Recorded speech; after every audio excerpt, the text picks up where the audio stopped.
Hi, this is Brian Forster, and this is the last part of a 9-part series about our explorations of ancient sites in Mexico in February of 2019.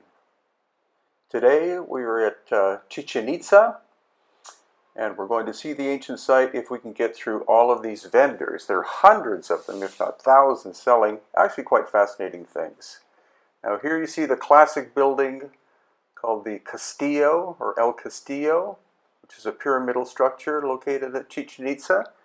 But the site is actually very vast, and a high percentage has still not been excavated.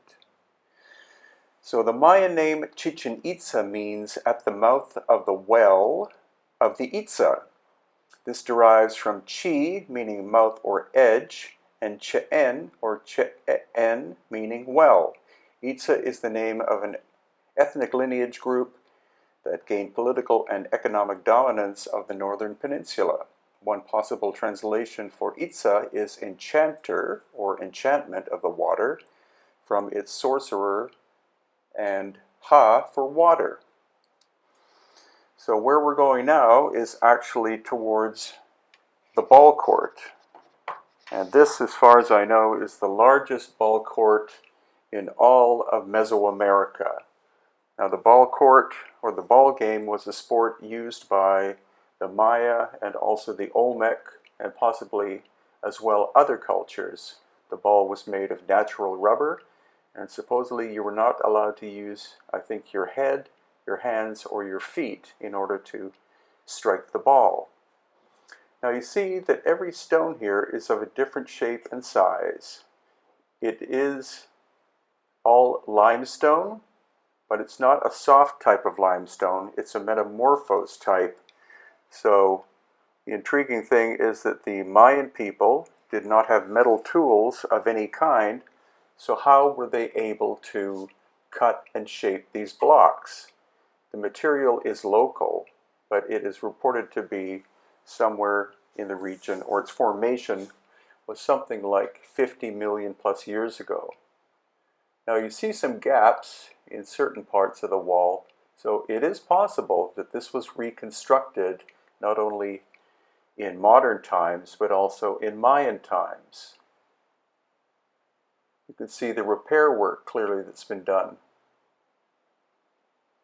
And now we're walking towards a small temple building.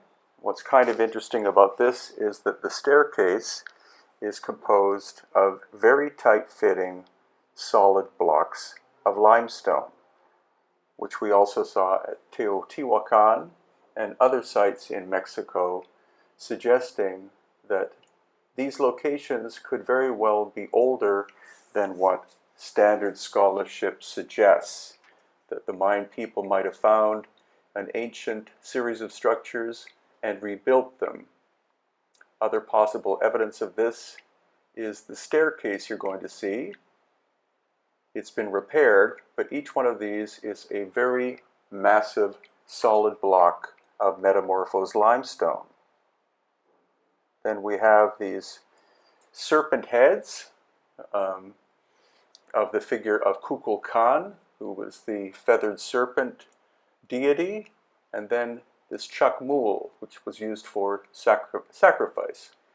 Quite possibly not human sacrifice, but more likely fruit and other things were given to the gods rather than this overplay done about human sacrifice being done all the time by the Maya.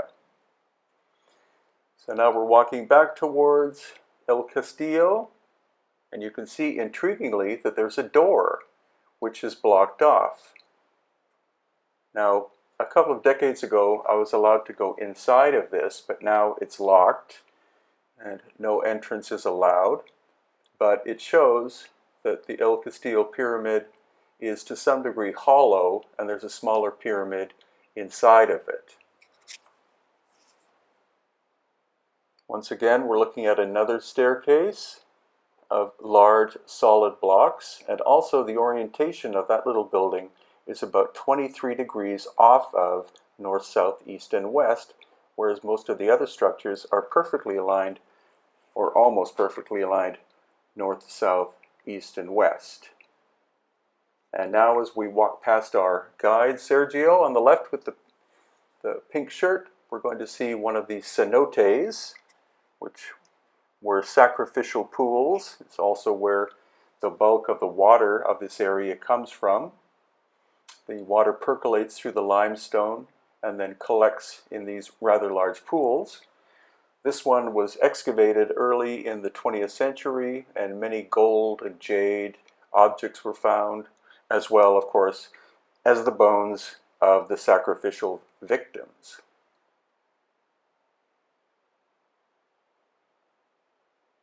And finally, if you walk far enough, you're able to see this rather unique building, which was an astronomical observatory.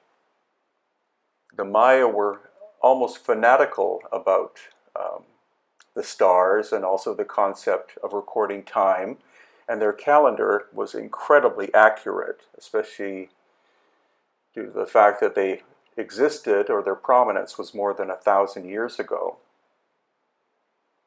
So, a relatively short video about Chichen Itza.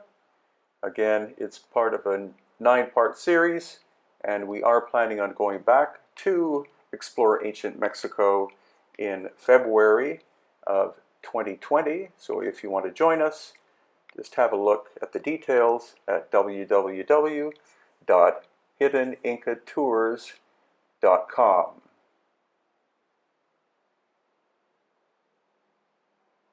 And if you want to learn more about ancient Mexico, or at least my view of it, this is my book available at Amazon.com.